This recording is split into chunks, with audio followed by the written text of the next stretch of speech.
시편 66편 1절에서 20절입니다.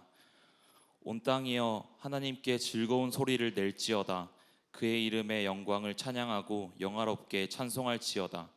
하나님께 아뢰기를 주의 일이 어찌 그리 어미하신지요.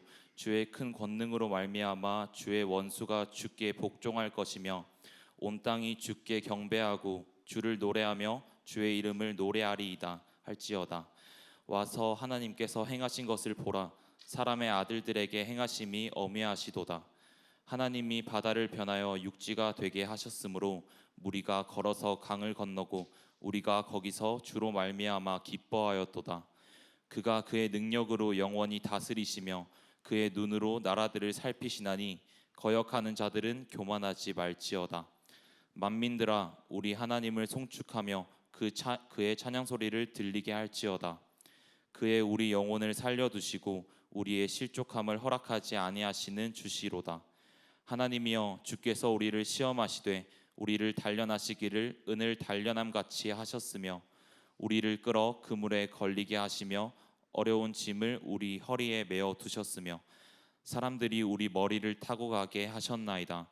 우리가 불과 물을 통과하였더니 주께서 우리를 끌어내사 풍부한 곳에 들이셨나이다.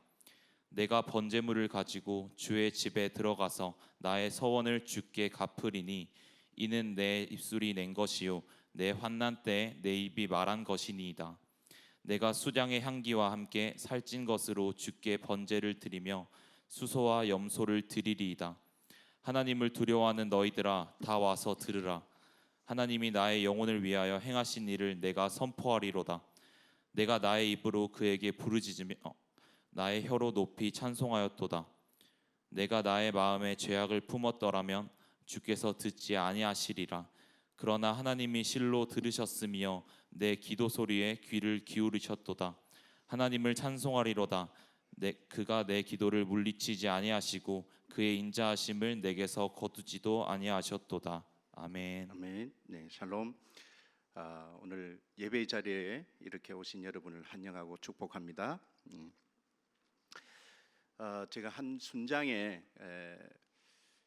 관한 신앙에 대한 간증을 짧게 하도록 하겠습니다. 제가 아마 2년 전에 3년 전이군요. 코로나 시기 때 수모임을 하던 자매였습니다. 근데 이 자매는 상당히 지식적으로 하나님을 믿는 그러한 신앙을 가진 자매였어요. 그래서 신앙적인 삶이 그렇게 격정적이거나 뭔가 많은 것들을 경험하거나 그런 것이 아니었기 때문에 늘 그 하나님을 믿는다, 그 믿음에 관한 영역들, 본인의 삶 속에 역사하시는 하나님을 경험하는 이런 부분들에 대해서 상당히 미온적이었고, 왜냐하면 그녀의 인생 가운데 그러한 것들이 그렇게 특별하게 나타나지 않았고 모태 신앙으로 자랐기 때문에 더더욱 그냥 교회를 일반적으로 다녔던 자매였습니다.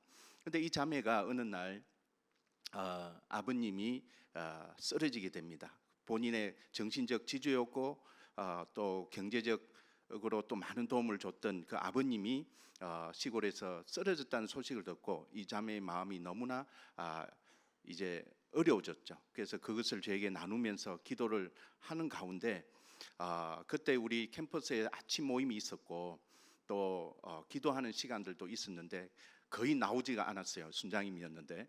그런데 이 자매가 결단을 하게 됩니다. 오늘부터 캠퍼스 아침 모임부터 해서 기도, 새벽 기도부터 해서 교회에 있는 새벽 기도, 그 다음에 캠퍼스 아침 말씀 큐티 시간에 자기가 나가겠다 하면서 그 아버지의 회복을 위해서 기도하기 시작했습니다.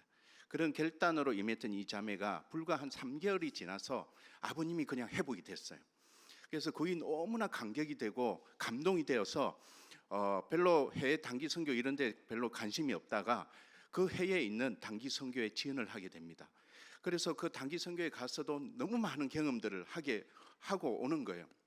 그래서 이 자매의 삶 속에 그렇게 하나님이 행하시는 일들을 하나 둘 이렇게 경험하면서 이 자매의 믿음의 지경이 계속적으로 커져가고 넓혀지는 것들을 보게 되고 그것에 대해서 감동하고 감격하는 그런 고백들을 수모임 시간에서 하는 모습을 보면서 참 저도 큰 격려가 되고 위로가 되었습니다. 그리고 최근에 이 자매가 이제 졸업을 하게 됐는데 본인이 원하는 법학과였거든요. 그래서 본인이 원하는 로스쿨에 당당하게 입학도 하고 정말 순장으로서 열심히 잘 살고 하나님을 인격적으로 만나고 또 하나님 역사하심을 많은 것들을 경험하고 또 본인이 기도하는 가운데 원하는 그 진로로 또 나아가는 모습들을 보니까 정말 하나님 살아계시고 한 인생 가운데 어떻게 개입하시고 그 인생을 인도하시는 것에 대해서 정말 보게 되는 그런 은혜의 이야기였습니다. 여러분의 삶에는 어떤 간증이 있습니까? 이번 주도 여러분이 간증이 있는 삶을 살았습니까? 아니면 여전히 제약 가운데 아니면 실패 가운데 좌절 가운데 아니면 소망이 없는 희망이 없는 삶 속에 있었습니까? 시험을 치르면 치를수록 시험에 드는 여러분이 아니었나 또 그렇게 고백할 수도 있겠죠. 최근에 저희 캠퍼스에서 감사 챌린지를 하는 내용들이 매일 저녁 11시 이후에 올라왔습니다. 그 시험 기간 동안에 많은 고백들이 이런 고백입니다. 시험은 망쳤지만 하나님의 은혜는 크다. 뭐 이런 고백들을 많이 담는 모습들을 보았습니다. 간증은 하나님이 나에게 행하신 일들에 대한 은혜의 나눔을 말합니다. 여러분의 인생에 있어서 하나님이 행하신 일들을 얼마나 경험하고 있습니까?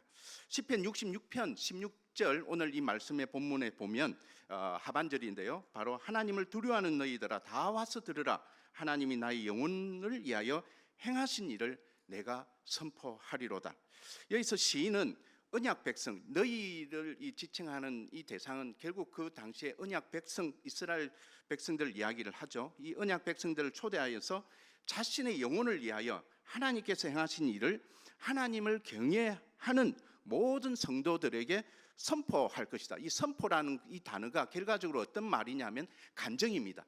나에게 행하신 하나님의 일을 내가 이제 너희들에게 나누겠다. 그게 바로 간증의 영역이라 볼 수가 있겠죠. 그래서 이 시편 66편은 하나님이 우리의 인생에 행하신 일들에 대한 경험을 토대로 하나님께 찬양을 드리고 또 그 행하신 놀라운 일을 사람들에게 선포하는 즉 간증의 찬양시로 불려집니다.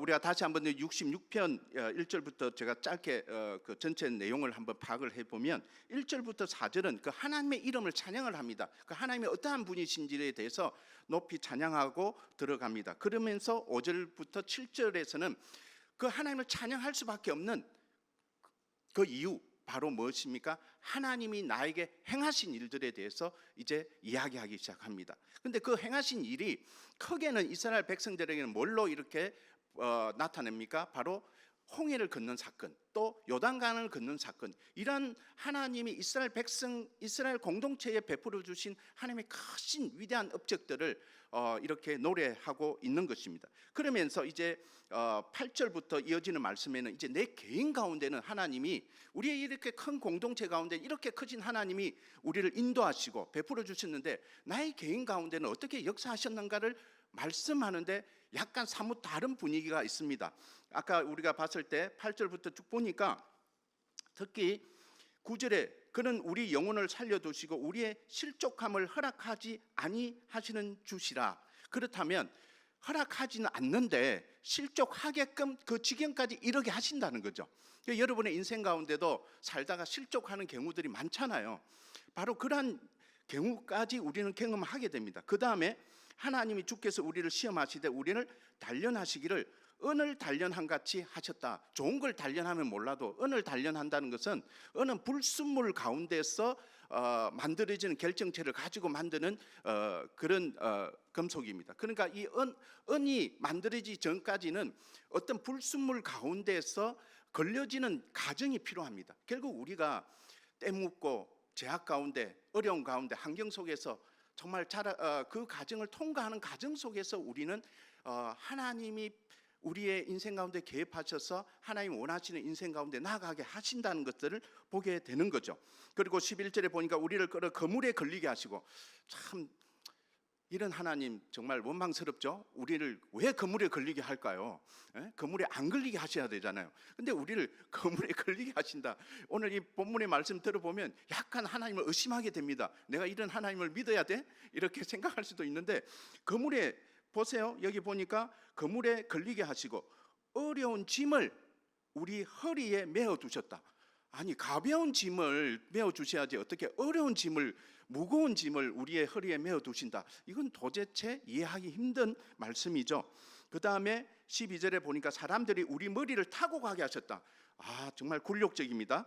자, 그리고 우리가 물과 불을 통과했다. 얼마나 힘듭니까? 물 하나도 힘든데 불도 통과해야 돼요. 그러니까 이런 어려운 인생의 역정, 가정, 시험, 모든 것들이 우리 인생사와 관련되어 있다고 봅니다.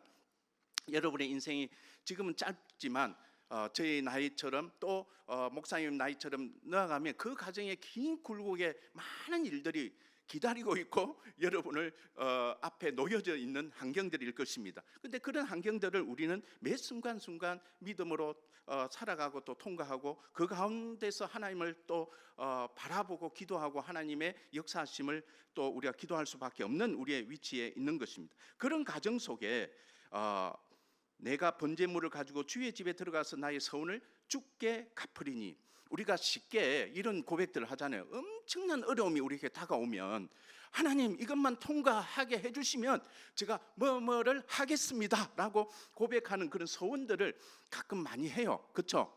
여러분 인생은 그렇지 않습니까? 막 시험이 다가왔어요. 그리고 내가 도저히 이건 극복을 할 수 없을 것 같아. 아니면 질병이 다가왔어요. 목숨이 죽을 것 같아요. 그때 살려만 주시면, 아니면 이것을 어떤 재정을 만들어만 주시면, 아니면 이 인연을 맺어만 주시면 제가 어떻게 해보겠다 하는 하나님 앞에서의 그런 서원 고백들을 우리는 종종 하게 됩니다. 많은 사람들은 그런 고백들을 하고 다 잊어먹고 삽니다. 사실은 그렇죠. 저도 그런 고백들을 수없이 했던 것 같은데 과연 고백한 것을 하나님 앞에 어느 정도 서원함, 그 서원을 어느 만큼 제가 갚아 나가면서 하나님 앞에 살아가고 있는지에 대해서 한번 반문해 본 적도 있습니다. 오늘도 그런 반문을 해보는데 많은 부분을 아직도 갚지 못하는 부분들이 너무 많더라고요. 입으로는 많은 이야기를 하고 있는데 그렇지 못하는 것들이 많았습니다. 그래서 이는 내 입술이 낸 것이요, 그렇잖아요. 내가 본인이 말을 한 거잖아요. 내 한난 때 내 입이 말한 것이라. 그때 내가 한난 때 하나님께 고백했다는 것을 이야기를 하고 있습니다. 그러면서 이제 후반절에 보니까 하나님을 두려워하는 너희들아 다 와서 들으라.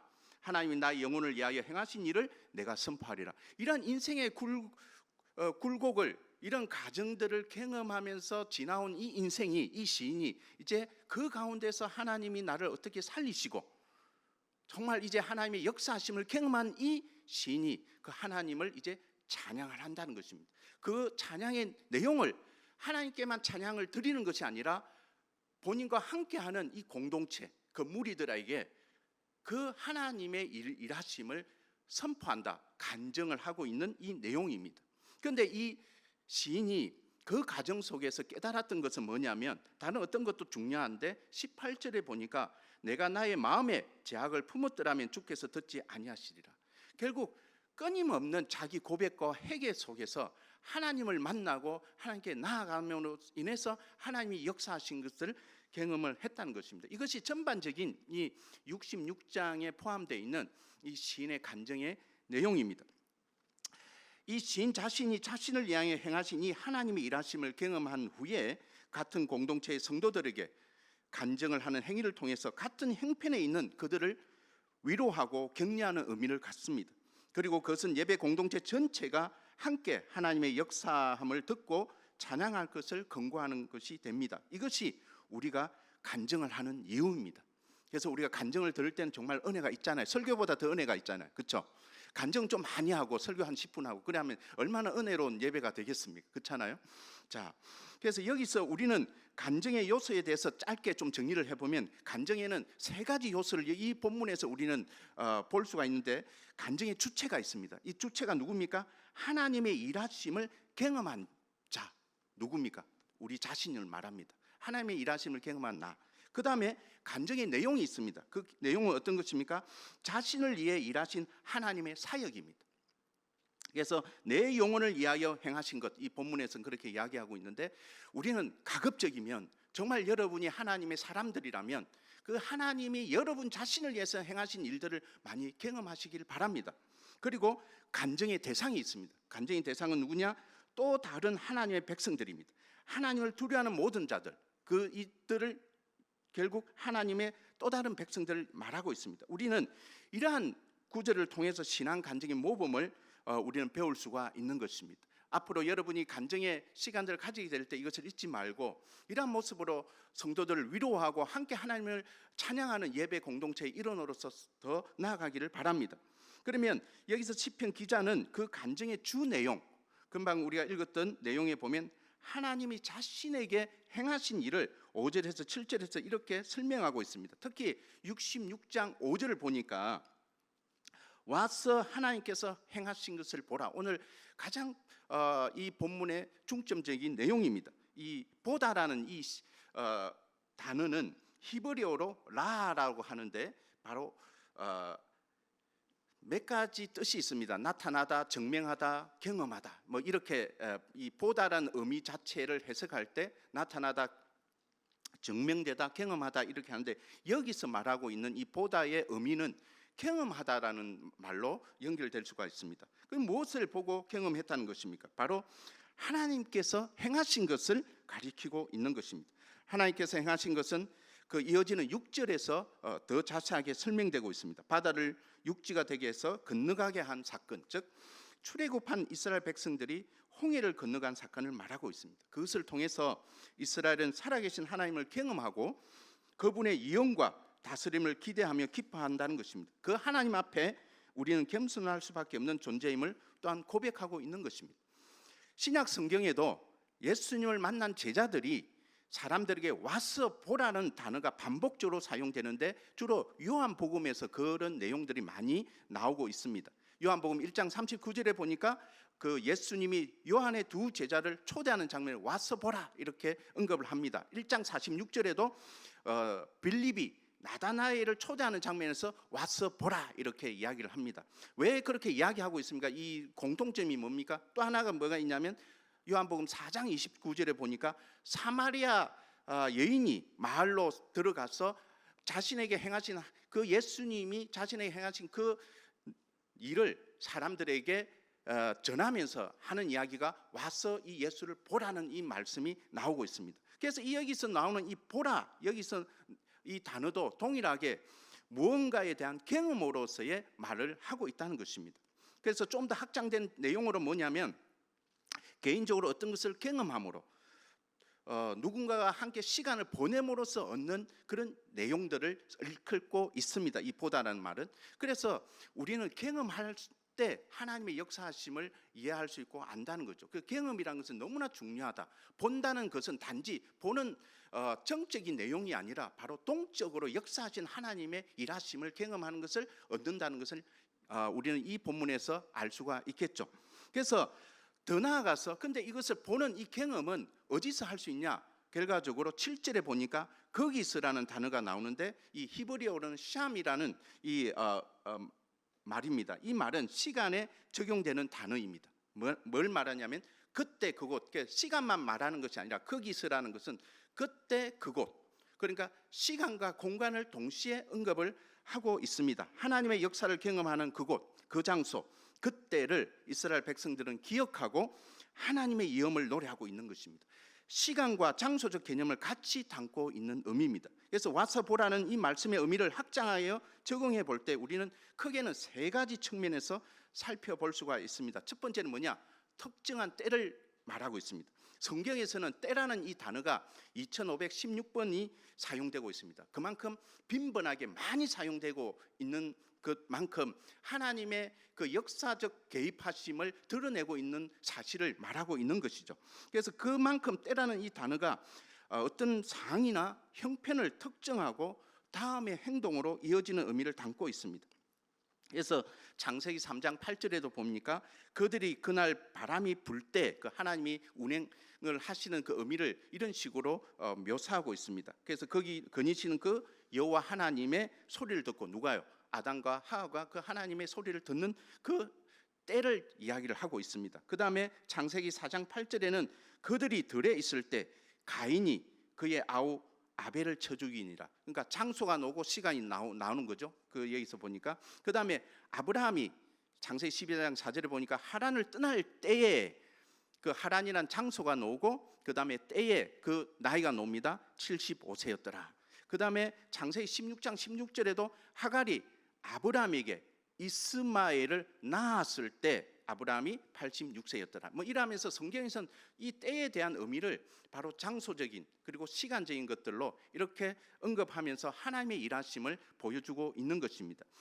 예수님도 동일하게 요한복음 7장 8절에 보니까 너희는 명절에 올라가라. 내 때가 아직 차지 못하였다. 그러니까 하나님은 철저하게 당신의 시간 속에 설정한 그 계획 가운데 나아갔던 것을 알 수가 있습니다. 우리는 매일의 특정한 시간을 사실은 만들어가고 있습니다. 이 시간에 우리가 무엇을 담을 것인가에 대해서는 우리가 선택할 수가 있습니다.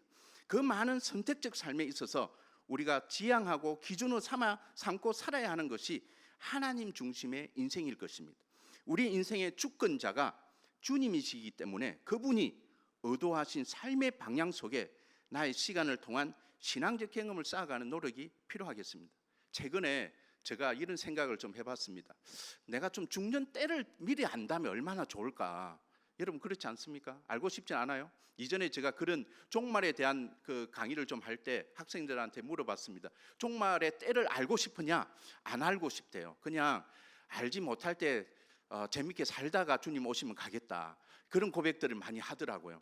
근데 최근에 저는 좀 알고 싶어요. 어떤 부분에 있어서는 좀 알면 그 시간에 맞춰 놓고 내가 좀 하고 싶은 것 좀 잘하다가 좀 갈 수 있겠다. 좀 그런 생각들을 좀 해봤어요. 여러분 어떻습니까? 여러분의 죽는 때를 알고 싶어요? 알고 싶어요, 진짜? 많은 사람들은 그 때에 대해서는 두려워하더라고요. 그 자체를 아는 것이 이미 슬픔의 시작이다. 이별의 시작이다. 그래서 모르고 가는 것이 좋겠다. 그런데 최근에 저는 주변에 많은 사람들이 저를 떠나는 경험들을 저는 최근에 많이 했거든요. 2년 전에도 저희 가족들이 많이 떠났고, 그래서 어느덧 보니까 제가 이제 혼자가 된 지금 나이가 된 거예요. 이제 부모님도 떠나고 형제도 떠나고 뭐 형제들이 빨리 떠난 거죠. 저의 나이에 비해서. 그러다 보니까 혼자가 된다는 것이 참 어려운 그 마음이 들더라고요. 근데 저에겐 또 가족이 있으니까 그것이 또 저의 위로가 되기도 하고. 근데 저의 또 친한 분들이 이 나이에 한분 두 분 이렇게 떠나는 그런 소식들을 듣게 되고 그것을 보니까 마음이 너무 허전하고 아픈 거예요. 그래서 좀 더 그런 가족들, 미리 떠난 가족들과 내가 내 시간을 알았다면, 아니면 그분들의 시간을 내가 정확히 알았다면 좀 더 의미 있는 시간들을 내가 좀 만들어 보지는 않았을까. 뭐 이런 고백들을 하는데 저하고 또 친한 간사님 한 분이 그러면 더 나쁜 짓 많이 하지 않을까요? 이런 말을 하는 순간 번뜩 드는 거예요. 제가 왜 그런 말 했냐면 돈이 많이 없으니까 집사람한테 항상 아내에게 이런 말을 합니다. 돈 좀 달라 하면 은행에 돈 많다. 빌릴 수 있는 한도 내에 다 빌릴 수 있지 않냐. 이 말은 잘못 생각하면 나의 죽을 때를 알면 내가 어떤 은행이든 다 들어가서 돈 다 빌려가지고 다 쓰고 내가 가면 얼마나 행복할까. 이런 잘못된 생각도 할 수 있겠다. 그러니까 하나님이 우리에게 있는 긍정적인 마음보다는 부정적인 우리의 죄된 속성을 알고 있기 때문에 우리에게 그 때와 그 시를 알려주지는 않는 것 같아요. 오히려 그게 더 큰 것 같아요. 그래서 제가 기도 제목은 바꿨습니다. 때와 시기를 알려주지 마세요. 제가 어쨌든 죽는 날까지 최선으로 살아가 보도록 하겠습니다. 그런 고백들은 했는데 여러분은 어떠합니까? 어쨌든 그럼에도 불구하고 지금의 이 젊음의 때가 참 소중하다고 생각합니다. 여러분의 이 시기를 정말 하나님이 행하신 일들을 경험할 수 있는 많은 것들을 누리는 그런 시간으로 활용하기를 바랍니다. 취업의 걱정, 미래의 걱정, 결혼의 걱정, 집 걱정 미리 하지 마세요. 그 미리 한다고 해갖고 지금 뭔가 이루어지는 것도 없고 그거는 인생의 가정입니다. 아까 말했잖아요. 무거운 짐을 하나님이 짊어지게 하십니다. 또 실족게도 하십니다. 그물에 걸리기도 합니다. 그럼 피해갈 수가 없어요. 그럼 절대 피해갈 수 없습니다. 결혼을 해서 영원히 행복할 것 같은 부부와의 관계도 결혼하는 순간부터 지옥이 됩니다. 그런 시간들을 거치다 보면 이제 이 아내가 이제 가족이 되고 이제 하나가 되는 과정을 우리가 밟아갈 수가 있습니다.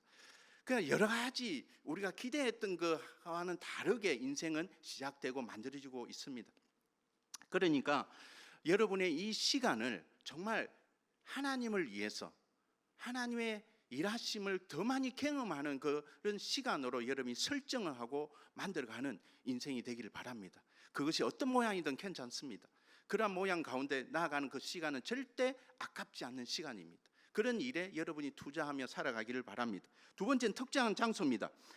여호수아 4장 20절에서 22절에 보니까 여호수아가 요단에서 가져온 그 12돌을 길갈에 세우고 너희는 너희의 자손들에게 알게 하여 이르기를 이스마엘이 마른 땅을 밟고 이 요단을 건넜습니다. 그래서 이 요단강을 건넌 것을 기념하기 위해서 12개의 돌을 길갈에 세우면서 그들의 신앙적 공동체의 고백들이 거기에 담겨지고 그곳에서 할례를 행하고 이제 가나안 땅을 정복하는 준비를 이곳에서 하게 됩니다.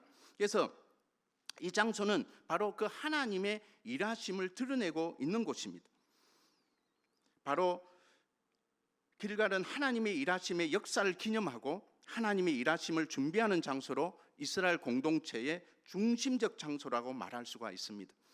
여러분들이 함께할 공동체가 바로 이런 역사성을 배경으로 하는 영적 공동체임을 잊지 말길 바랍니다. 바로 사실은 이 CCC가 또는 여러분의 캠퍼스 공동체가 또는 이 주일 채플이 그러한 장소적 개념으로서 여러분 가운데 임하고 있다는 것을 잊지 마시기 바랍니다. 바로 이곳에서 하나님의 일하심을 더 많이 우리는 경험하는 공동체가 될 수가 있다는 것입니다. 세 번째는 특별한 경험입니다. 와서 하나님께서 행하신 것을 보라. 사람들의 아들들에게 행하심이 의미하시도다. 시편 66절 5절의 말씀입니다. 이스라엘 백성들이 홍해를 건너고 요단강을 건너게 된 사건은 특별한 경험입니다. 이것은 구속사의 흐름에 있어서 중요한 상징적인 의미이기도 합니다. 하나님의 역사는 구원의 사역입니다. 하나님의 일하심은 새 생명 창조의 역사인 것입니다. 그래서 요한복음 4장 34절에 보니까 나의 양식은 나를 보내신 이의 뜻을 행하며 그의 일을 이루시는 이것이니라. 예수님은 당신을 생명의 떡으로 말씀하십니다. 하나님의 일하심이 생명과 연결되어 있음을 말해주고 있습니다. 우리가 주님 안에서 경험할 수 있는 최고의 것은 생명에 관한 것입니다. 우리 공동체가 만들어갈 사역의 목표이기도 합니다. 여러분을 통해서 하나님의 그 일하심이 일어나기를 바라고 그 열매가 생명에 관한 것을 바랍니다. 이제 우리는 여름에 단기 선교로 또 많은 사람들이 나갑니다. 또 여러 모양으로 또 그러한 일에 자원해서 드려지는 경험을 하게 될 것입니다. 너무 소중한 경험들입니다. 저는 정말 권합니다. 여러분이 할 수만 있다면 여러분의 주어지는 그 시간대마다 생명을 살리는 일을 경험하는 일 앞에 여러분의 시간들을 많이 보내시기를 바랍니다. 특별하게 단기 선교, 단기 선교는 그런 경험들을 충분히 살릴 수가 있습니다. 한국에서는 그런 것들을 경험하기 쉽지가 않잖아요. 모 캠퍼스는 전도하는 일조차도 허락되지 않는 그런 캠퍼스들이 있습니다. 허락하지 않습니다. 상대방이 싫어하니까 학교에서 자체에서 그것을 금하는 나라가 지금 우리나라의 형편입니다. 저는 그래서 그런 기독연합회 간사님들한테 이야기를 했습니다. 그리고 교목실에도 이야기했습니다. 여기가 공산주의냐고, 왜 우리의 신앙적 행위를 이렇게 철저하게 통제를 하냐고, 여기가 자유 대한민국이 맞냐고 이런 고백들을 하는데 지금의 캠퍼스 안에서 전도하기는 너무 쉽지가 않습니다. 그런데 되돌아보니까 제가 동아시아 23년 동안 있을 때 그곳은 철저하게 공산주의였고 금지된 곳에서도 817명의 간사님들을 세웠고 캠퍼스 7명 시작해서 120명이 넘는 공동체도 세워봤고 매년마다 하나님의 일하심이 그 캠퍼스 속에서 역사하는 열매들을 저는 충분히 경험을 했거든요. 그리고 되돌아보면 지금 이 정도야 그렇게 어렵지 않는 환경이다. 불평을 하다가 나의 과거를 되돌아봤을 때 하나님이 일하신 그 행하심을 제가 기억해 볼 때 이것을 이렇게 내가 불평할 이유가 되나? 라고 생각을 해봤습니다. 건국대는 동아리방도 아니고 중아리 동아리도 등록되어 있지 않는 곳입니다. 그곳에서 건국대 학생들은 커피숍을 운영을 하면서 사익을 만들어가고 있습니다. 지금 서울에서 최고의 공동체를 만들어 가서 사역을 하고 있지 않습니까? 그건 놀라운 것입니다. 환경을 탓할 수가 없는 것입니다. 최근에 제가 위로가 되는 건 동국대입니다. 동국대는 그 불교 대학인데 그것도 마찬가지입니다.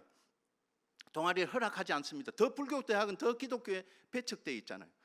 근데 모 간사님의 헌신으로 들어가서 최근의 일입니다. 그 이전에도 많은 부흥의 역사는 있었겠죠. 그러나 그 당시 상당히 어려운 시기에 모 간사님이 들어가서 학생들과 어울려서 그 공동체를 이끌어냅니다. 그리고 한 교회가 공동체의 자리를 허락해 줍니다. 그러면서 그 공동체가 살아나는 것을 보니까 저 속에 상당히 감동이 됩니다. 우리 서울지구 44개 캠퍼스는 다 다른 환경과 모양으로 서 있습니다. 그런데 불구하고 3월 통계를 보면 각양의 모습으로 정말 각양의 그 이야기로 채워져서 생명의 간증의 이야기들이 넘쳐나는 것들을 저는 듣고 있습니다. 그것이 저의 큰 위로가 되고 책임 간사로서의 그 자부심, 자긍심 이런 것들이 간사님들을 통해서 또 우리 대표단을 통해서 그리고 우리 순장님들을 통해서 그 모든 것들이 만들어지는 것을 정말 주님께 찬양을 드리고 그 은혜의 고백들을 하게 됩니다. 정말 이런 모든 것들이 정말 하나님의 일하심, 행하심이 우리 가운데 개입하심으로 일어나는 것들이라고 볼 수가 있겠죠. 그러면 이러한 것들이 일어나기 위해서는 그러면 어떻게 해야 되냐? 응답받는 기도의 삶이 있어야 된다. 여기서 보면 이제 66편 하반절 쭉 그 이어지는 내용은 사실은 기도의 내용입니다.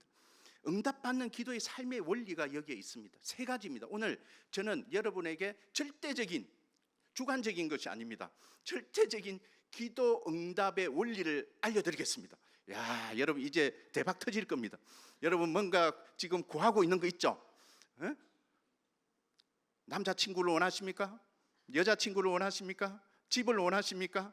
자녀를 원하십니까? 자, 결혼을 원하십니까? 아니면 취업을 원하십니까? 뭘 원하든 자, 응답받는 기도의 세 가지 원리. 야, 이거는 여러분은 알고 계세요? 너무 많은 사람이 알면 다 가지려고 하니까. 자, 첫째, 잘 들으세요. 첫째, 하나님의 뜻대로 구하는 기도입니다. 어렵죠? 네. 항상 내 뜻대로 구하다 보니까 역사가 안 일어납니다. 하나님의 뜻대로 구하는 기도. 이것은 단순히 나의 뜻과 반대되는 기도는 아닙니다. 하나님의 뜻대로 구하는 기도일 때 우리는 좀 더 하나님의 일을 기대해 볼 수 있다는 것입니다. 요한 1서, 여러분이 잘 아는 요한 1서 5장 14절에서 15절 말씀을 보니까 그를 향하여 우리가 가진 바 담대한 것이 이것이니 그의 뜻대로, 누구의 뜻대로? 하나님의 뜻대로 무엇을 구하면 어떻게 하신다고요? 들으신다고. 누가 약속했습니까? 하나님이 약속했습니다. 제가 약속하는 게 아니에요. 그래서 저는 여러분에게 이거 비밀을 알려드리는 겁니다. 그리고 그 안 이루어지는 것은 저를 원망하지 마세요. 누구를 원망해요? 하나님을 원망했어요. 왜? 이건 하나님의 말씀이니까. 저의 말씀은 아닙니다. 저는 대언할 뿐입니다. 자, 들으심이라 우리가 무엇이든지 구하는 바를 들으신 줄을 안즉 우리가 그에게 구하는 그것을 또한 뭐다? 얻은 줄을 또한 아느니라. 하나님의 절대적인 약속입니다. 이 약속을 믿으시기 바랍니다. 기도는 이러한 믿음, 이미 얻은 줄을 아는 믿음의 기도로부터, 승리한 기도로부터 출발을 하게 된다는 것을 여기서 볼 수가 있습니다. 그래서 믿음의 기도는 하나님의 뜻대로 구하는 기도이고 이러한 기도는 이미 승리한 기도인 것입니다. 엑스폴로 74가 더 위대했던 것은 무엇입니까? 74가지의 장벽을 기도로 만들어서 그 74가지의 장벽이 다 성취되는 은혜의 역사를 경험한 것이 엑스폴로 74 운동이었습니다. 놀라운 일입니다. 하나님이 행하신 것입니다. 그 원리는 뭐냐? 이것이 하나님이 원하시는 뜻이냐라고 물었을 때 그 자리에 모였던 74명의 간사님 다 이 엑스폴로 74 운동을 반대했던 74명의 간사님들이 김중훈 목사님의 그 한마디에 이것이 하나님의 뜻이냐고 물었을 때 누구도 이것이 하나님의 뜻이 아니라고 반문하지 못하고 하나님의 뜻이라는 것을 고백하는 순간 그들이 반대했던 그 내용들이 다 성취되는 은혜가 있었던 것이 엑스폴로 74의 역사인 것입니다. 둘째는 하나님의 은혜를 구하는 기도입니다. 이 기도는 간절한 기도의 자세가 필요합니다. 또한 인내하는 기도로 계속적인 구함을 해야 된다는 것입니다. 누가복음 9장 8절에 10절에 보니까 내가 너에게 말하노니 비록 벗됨으로 인하여는 일어나서 주지 아니할지라도 내가 주는 것은 벗이기 때문에 주는 것이 아니다. 여기서 말하니까 어떤 거냐? 그 간청함을 인하여 일어나 그 요구대로 주리라. 내가 또 너에게 이르노니 구하라. 그리하면 너에게 주실 것이요, 찾으라 그러면 찾아낼 것이요, 두드리는 이에게 열릴 것이니, 구하는 이마다 받을 것이요, 찾는 이는 찾아낼 것이요, 두드리는 이에게는 열릴 것이라. 뭡니까? 지속적인 끊임없는 간절함으로 하루도 빼먹지 말고 한번 해보세요. 여러분, 하루도 빼먹지 말고 그의 간한 내용을 간절하게 기도 한번 해보세요. 받을 거예요. 우리 아들이 매일매일 아빠 용돈이 없어요, 돈이 떨어졌어요, 만 원만 구워주세요, 만 원만 구워주세요. 이걸 3일 동안 저한테 문자를 보내더라고요. 나 보통 안 주거든요. 알바도 하는 애가 자기 돈으로 살아야지 왜 아빠한테 돈을 구하냐. 근데 지금 돈이 없대요. 계속적으로 3일 동안 하니까 제가 그 문자가 오는 것이 귀찮아가지고 그 다음날 바로 돈을 줬어요. 또 쏘갔어요. 제가 그게 이제 부모된 마음인 것 같아요. 에? 그 알면서도 이걸 주면 안 되는데 계속 이 버릇되는데, 그런데도 계속적으로 구할 때 줄 수밖에 없는 것이 부모의 심정이더라고요. 그걸 줬어요. 자, 이것은 주님과의 끊임없는 소통이고 교제입니다. 하나님도 인격적입니다. 하나님은 신이지만 인간의 마음을 가지고 있어요. 부모의 마음을 가지고 있어요. 여러분의 간절함을 결코 간과하지 않는 분이란 하나님이십니다. 하나님은 그렇게 우리의 인생 가운데 개입하시는 분이십니다. 세 번째는 하나님의 마음에 합한 자의 기도입니다. 이 기도를 드리는 사람들은, 합한다는 의미는 바로 순전한 자를 말합니다. 회개한 자입니다. 겸손한 자입니다. 제약을 품고 기도하는 자에게는 기도 응답을 기대할 수 없습니다. 여러분이 왜 기도 응답이 일어나지 않을까라고 자문한다면, 반문한다면 여러분 스스로를 돌아보시기 바랍니다. 내 속에 아직도 제약이 남아있는지. 그래서 시편 66편 18절에는 내가 나의 마음에 제약을 품었더라면 주께서 듣지 아니하시리라. 철저한 회개가 필요합니다. 18절 말씀을 직역해 보면, 만약 내가 나의 마음에서 제약을 본다면 나의 주께서 듣지 아니하실 것이다. 여기서 마음에 있는 제약을 본다는 이 동사의 의미는 발견하다, 찾다, 인지하다는 말입니다. 그래서 우리가 회개에 3요소가 있죠. 죄에 대한 동의, 그리고 그에 대한 감사, 그리고 뭡니까? 회개입니다. 그렇잖아요. 제 고백의 3요소, 다시 정정합니다. 제 고백의 3요소는 이것이 죄라는 것에 대한 동의가 바로 인지입니다. 그리고 이 죄가 이미 용서받았던 것에 대한 감사, 그리고 이제는 이러한 죄를 짓지 않겠다는 태도의 변화, 그것이 회개일 것입니다. 자, 이 동사는 또한 어떤 의미를 말하냐면 계시를 받다는 의미도 있습니다. 결국 뭐냐? 이 죄를 누가 자각해 해주십니까? 하나님이 성령을 통해서 우리에게 깨우치게 하십니다. 그렇게 깨달은 그런 제약들은 여러분 철저하게 회개할 때 하나님의 역사를 기대할 수가 있다는 것입니다. 자신의 제약을 하나님께서 깨닫게 하시는 것도 은혜입니다. 그리고 우리는 그 지점에서 하나님께 나아갈 수가 있습니다. 진정한 회개의 기도는 응답받는 기도의 본질이 되는 것입니다. 다른 어떤 것도 아닙니다. 회개의 기도에서 출발을 하게 되어 있습니다. 그리고 약속하신 하나님의 말씀을 믿음으로 나아갈 때 우리는 하나님의 역사하심을 언제든 경험할 수가 있는 것입니다. 그리고 이러한 기도는 나의 지경보다 더 넓게 하나님이 역사할 수가 있는데, 역대하 7장 14절에 보니까 내 이름으로 일컫는 내 백성이 그들의 악한 길에서 떠나 스스로 낮추고 기도하며 내 얼굴을 찾으면 내가 하늘에서 듣고 그들의 죄를 사하고 그들의 땅을 고칠지라. 회개의 기도는 개인의 영역을 뛰어넘어서 공동체와 민족 그리고 열방을 구하는 기도의 능력이 되는 것입니다. 자, 제가 이제 마지막입니다. 오래 앉아 계셨습니다. 오늘 말이 좀 길어졌습니다. 간증이 좀 있다 보니까. 근데 이 간증은 꼭 해야 되겠습니다. 마지막으로 이 기도 응답의 세 가지를 철저하게 구현하고 있는 현재 진행형, 과거도 그랬고, 그러니까 이걸 시작한 뒤에 이 기도를 세 가지를 시작하신 그 순간 2019년부터 시작해서 2014년 지금 현재까지 진행입니다. 4년 이상을 이 세 가지 원리로 기도하면서 하나님의 역사하심을 매 순간 경험하는 분이 계십니다. 제가 아는 분 중에 아주 친한 분입니다. 저는 친하다고 보는데, 이분은 이런 고백으로 시작합니다. 제가 한번 읽어드릴게요. 자, 2분 내에 마치겠습니다. 자, 저는 감당하기에 벅찬 질병의 고난 중에서도 44기 GTC 훈련생들에게 사랑의 빛깎이 후원을 감당하기 위하여 3천만 원의 재정을 채워달라고 간절히 기도했습니다. 모금의 마감일이 4월 30일은 성큼성큼 다가오는데 제 기대만큼 모금의 진척이 일어나지 않으니 하나님을 향하여 은근히 이럴 수가 있냐고 원망했습니다. 하나님만 탓하는 것이 아니라 사랑의 빛깎이 모금에 참여해 줄 것을 기대했던 사람들을 향하여 은근히 섭섭한 마음까지 들었습니다. 주님, 성령님의 감동으로 사랑의 빛깎이 모금을 하는데 기대만큼 모금의 성취가 일어나지 않으니 하나님을 원망하고 사람들에게 섭섭했음을 고백하오니 불쌍히 여겨 주시옵소서. 제 안에 사랑하는 마음도 없이 44기 GTC 훈련생들에게 사랑의 빛깎이 후원을 하려고 했던 비천한 죄인이기에 입이 10개라도 할 말이 없음을 고백하오니 용서하여 주시옵소서. 입만 살아서 온갖 헌신을 기도하고 실천하지 않으므로 스스로 속이는 자가 되지 말고 회개에 합당한 열매를 맺음으로 주님을 기쁘시게 하는 인생이 되게 하여 주시옵소서. 아멘. 이런 기도문을요 2019년부터 지금까지 저는 받고 있습니다.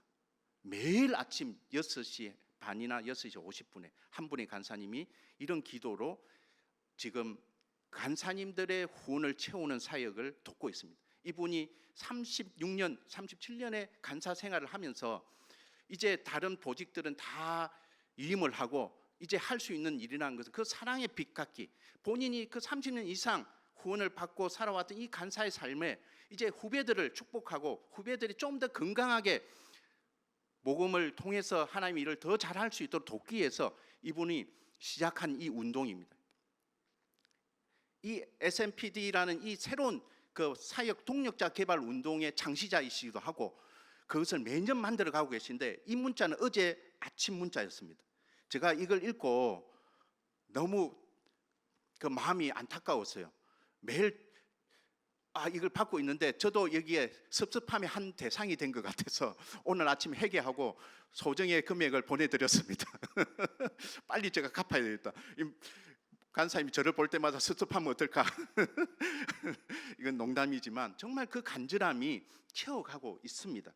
그래서 이미 절반 이상을 모금을 하셨거든요. 우리 44기 간사님들은 꼭 감사의 표현을 하셔야 됩니다. 그런데 이 일을 매년마다 하고 계십니다. 매년마다 성취하고 계십니다. 100%의 모금을 경험해 주려고 100%의 모금이 어떠한 것을 알게 해 주려고 훈련생 간사들에게 본인의 내용도 아닌데 다른 사람을 위해서 3천만 원, 4천만 원, 5천만 원 이런 일뿐만 아닙니다. 다양한 일들을 너무 많이 했습니다.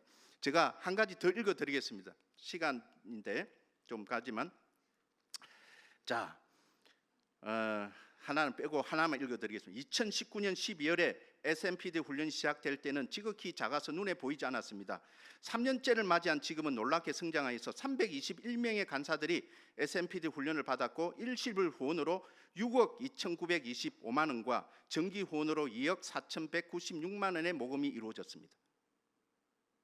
자, 이분이요 3년째 되는 이러한 내용을 만들었으면 지금 얼마나 많이 축적됐겠습니까? 제가 이게 중간 보고를 해드린 겁니다. 2014년 보고를 안 했습니다. 그런데 매년 이 훈련을 마치고 나서는 엄청난 결과들을 보여주고 있습니다. 저는 10분의 1도 따라가지 못합니다. 매일 아침요 이런 긴 문장을 자신의 재고백과 함께 제가 여러분한테 나눌 수가 없습니다. 학생들이 좀 들으면 좀 시험 들까 봐. 그런데 철저하게 자신의 죄악을 고백하면서 그 섭섭함조차도 하나님께 은혜를 구하면서 그것도 죄악이라고 고백하는 이 간사님. 근데 이 간사님 많이 아프세요. 아프심에도 불구하고 자신의 그 질병을 돌아보지도 아니하고 그 중간에 또 가족의 또 질병도 있었고 여러 가지 많은 부분들이 있음에도 불구하고 이 일을 끝까지 놓지 않고 지금도 만들어 가시는 이 간사님. 저는 이 간사님이 최근에 주일 채플에 이 뒤에 보이는 이 화면이 너무 어둡다고 하셔서 박 목사님에게 LED를 우리가 좀 하겠는데 본인이 헌금을 하시겠다는 거. 근데 이 LED가요 돈이 제가 금액은 말하지 않겠습니다. 엄청납니다. 그런데 거기에 헌금을 하셨어요. 그 헌금을 하시고 박 목사님이 처음에는 너무 큰 단위라서 안 하고 싶었는데 이 간사님의 그런 헌신으로 인해서 박 목사님도 같이 더 많은 돈을 투자를 해서 만들어내기로 하기로 했습니다. 5월 달에 아마 바뀌게 될 겁니다. 우리 성북 중앙구에서 봤던 그 큰 LED보다는 좀 작을지 모르겠지만 공간적으로, 그러나 우리를 환경을 위해서 학생들을 사랑하는 마음에 이렇게 하셨어요. 줄체플의 우리의 장로님 같은 간사님, 우리 김흥실 간사님이십니다. 우리 한번 박수로, 굉장히 박수 한번 했으면 좋겠습니다. 네. 정말 존경하고 사랑합니다. 정말 그 지금 앓고 있는 모든 질병들이 하나님의 치유하심이 온전하게 역사될 수 있도록 기도하셔야 될 것입니다. 그 가족의 모든 어려움들이 다 해결될 수 있도록 기도해야 될 것입니다. 그와 연결되어 있는 모든 지인들의 어려움들이 다 해결될 수 있도록 기도해야 될 것입니다. 우리는 은혜 받은 자입니다. 하나님 통해서 은혜 받고 간사님 통해서 은혜 받은 자들입니다. 그래서 우리 간사님들 꼭 잊지 마시고 우리 김흥실 간사님 그런 수고와 노력에 함께 기도하는 여러분이 되시기를 바랍니다. 제가 말씀을 마무리하겠습니다. 와서 보라는 이 커맨 C, 그래서 와서 보라, 이 하나님의 역사하심을 경험하기를 원하는 무리들의 도전임, 이것은 우리들을 향한 도전이고 또 하나의 고백입니다. 오늘 여러분들도 누군가에게 와서 보라를 외치면서 하나님의 이 행하심을 증거하고 하나님의 나라를 세워가는 믿음의 사람이 되기를 축원합니다. 함께 기도하겠습니다. 하나님 아버지, 감사합니다. 참으로 하나님의 행하심이 우리 가운데 크고 그 의미하심을 오늘 말씀을 통해서 듣게 하시니 감사합니다. 우리가 날마다 그 하나님의 일하심을 경험하는 자들이 될 수 있도록 우리가 날마다 주님 앞에 나아가는 자들이 되게 해주시고, 우리의 죄악에서 벗어나 하나님의 뜻을 구하며 하나님 나라를 구하는 저희들의 삶이 될 수 있도록 축복하여 주시고, 오늘도 어려운 환경 가운데 있는 모든 자들의 그 기도가 주님 앞에 상달되어서 정말 하나님의 역사하심을 경험하는 은혜가 이들에게 있기를 축원합니다. 감사합니다. 예수 그리스도 이름으로 기도드립니다. 아멘.